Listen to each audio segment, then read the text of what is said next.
Oke, baik teman-teman, pada pertemuan kali ini kita akan membahas tentang struktur program pada C++,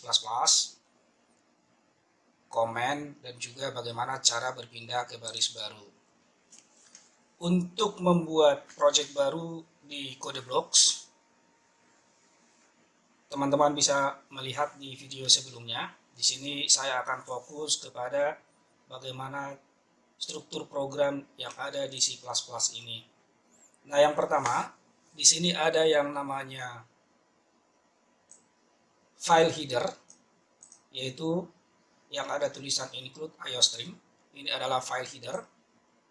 Yang berikutnya ada yang namanya awal eksekusi program, yaitu mulai dari integer main sampai kurawal tutup.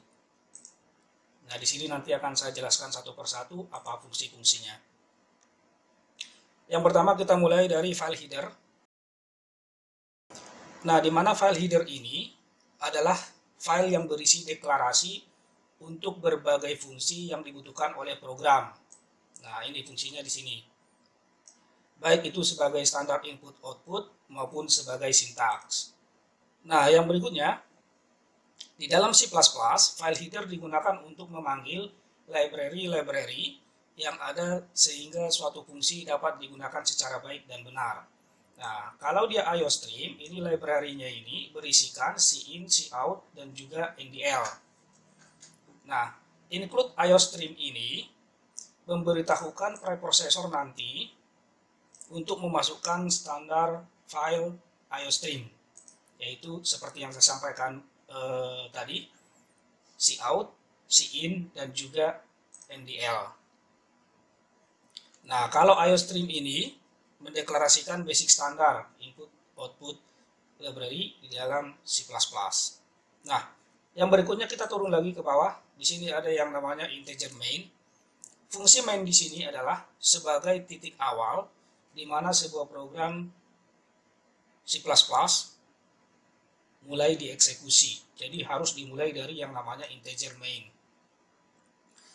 Semua fungsi yang ada di luar main tidak akan dieksekusi kalau tidak ada perintah untuk mengeksekusi dari dalam fungsi main.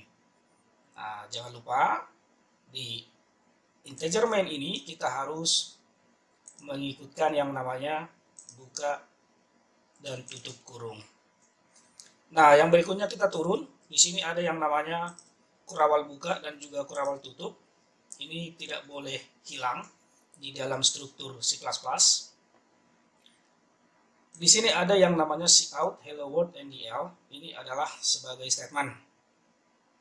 Jadi kita bisa nanti melakukan yang namanya cetak di statement ini. Nah, turun ke bawah lagi di sini ada yang namanya return null. Nah, return null ini adalah statement return untuk mengakhiri jalannya suatu program dalam main function. Kira-kira seperti itu. Itu adalah struktur dari yang namanya C++. Oke. Nah, yang berikutnya kita akan masuk ke dalam yang namanya komentar. Nah, bagaimana cara membuat yang namanya komentar? Komentar bisa kita buat dimanapun tempatnya di program ini. Cara menuliskan komentar ada beberapa cara. Kalau komentarnya lebih dari satu baris, kita bisa menggunakan yang namanya slash bintang. Oke, kita buat di sini contoh programnya adalah ini program pertama saya. Lalu kita enter. Program ini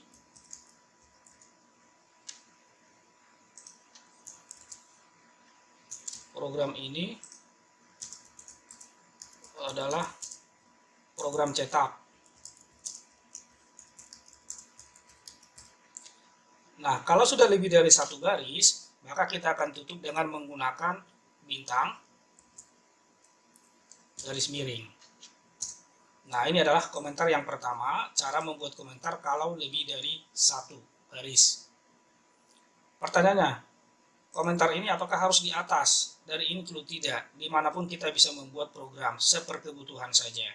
Nah, komentar yang kedua adalah kita bisa membuat program dengan membuat garis miring 2 kali untuk menjelaskan apa arti dari baris tersebut, baris kode programnya. Contohnya, di sini ada tulisan cout, hello world, NDL. Nah, kita bisa membuat komentar di sini. Ini berfungsi untuk cetak. Nah, contohnya seperti itu. Jadi kalau dia lebih dari satu baris, kita bisa menggunakan slash bintang, ditutup dengan bintang slash. Kalau dia komentarnya hanya satu baris, kita cukup membuatkan tanda seperti ini. Garis miring 2 kali, lalu kita taruh komentarnya apa. Ini adalah file header. Contohnya seperti itu. Ya. Nah, pertanyaannya, kalau kita nanti membuat yang namanya baris baru, contoh kita membuat di sini sebuah statement hello world. Nah, kita ingin supaya nanti pas dicetak dia berpindah ke baris baru tanpa menggunakan yang namanya NDL. Maka kita bisa menggunakan yang namanya /n.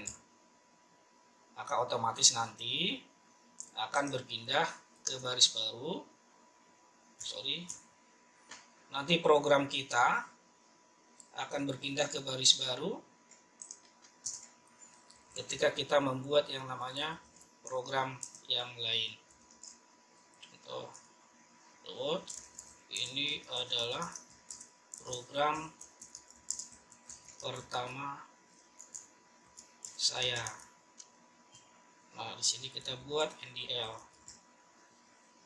Nah, bedanya /n dengan NDL ini sebenarnya sama saja untuk menuju ke dalam yang namanya baris baru. Oke, itu dulu teman-teman untuk pengenalan struktur dari program C++, program utama. Kita coba running untuk melihat apa output dari kode program yang sudah kita buatkan.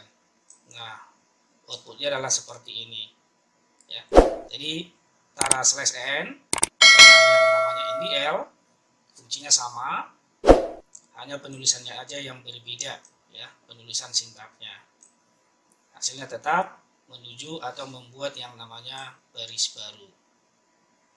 Oke, itu dulu teman-teman yang bisa saya sampaikan. Di next video kita akan masuk ke dalam pengenalan yang namanya variabel dan tipe data. Terima kasih.